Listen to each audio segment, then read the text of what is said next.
As in most areas of life, the process space attracts a share of myths, misunderstandings about the purpose and practice of process management and improvement. If unaddressed, their impact multiplies, but on the positive side, they provide great opportunities for discussion and learning. This is the first of 2 videos about process myths. Part 1 discusses 3 common myths, and Part 2 will cover another 4. Myths are imaginary, but their impact can be real. Let's explore that a little more.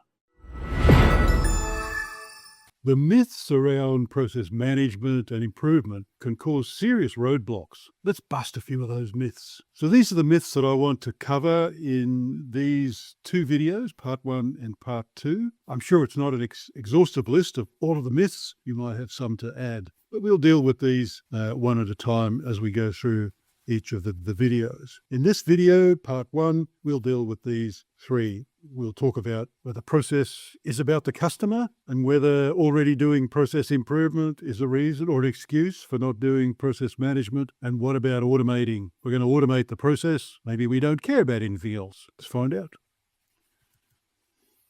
So process is not about the customer. Now, this is a fairly common thing that people will tell me. And obviously they have a very different understanding of process than I do. Because one of the very first things, and perhaps the most important thing we're going to do in thinking about and analysing a process, is to say, what's the purpose of the process? What value is it meant to deliver, and to whom?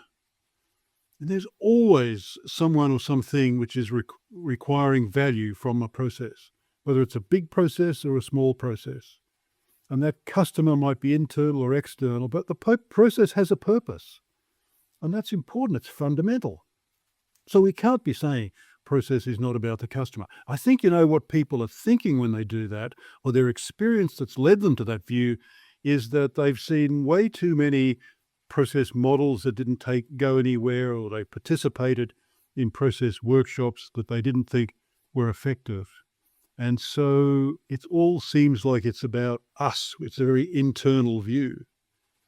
And we have these arguments about whether we should be inside out or outside in. Should we be worrying about ourselves, the organisation, or should we step outside and look back in to the organisation to see what the customer experience might be?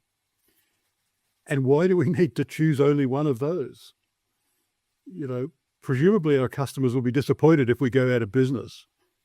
So we need to be both inside out and outside in. Our organisation is a stakeholder in our own processes, and therefore we need to be satisfied by them as well. Of course, if we're the only ones happy about the process and our customers aren't, then it's a moot point and we won't be around for very long. So process is not about the customer. Busted. Of course it's about the customer. Processes exist to deliver value, and there's always a customer. So here's the second one. So organisations might say, well, we're already doing lots of good process improvement work, and perhaps we are. We've got lots of workshops going on like this, and perhaps we're delivering actual sustained organisational performance improvement. And that's a good thing. Well done, keep going. But how are you choosing which processes to improve? How do you know where the best return on process is going to be?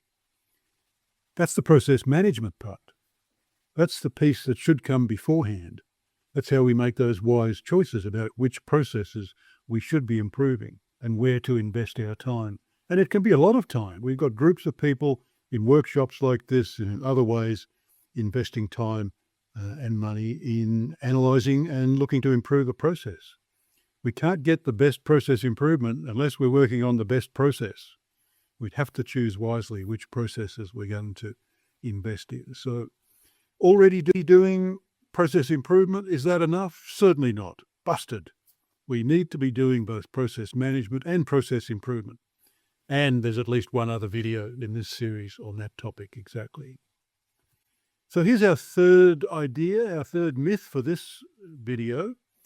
And that's, okay, well, we don't need to worry too much about all of our processes because we're going to automate them all. And that'll make all the problems go away. Really? I don't think so. I think if we're actually looking to automate a process, then the thing we need to know is everything we can about the process. We don't want to be automating something because we don't understand it. and that's not going to end well. So I think the more we're thinking of automating, the deeper and more profound the knowledge is we need about the process.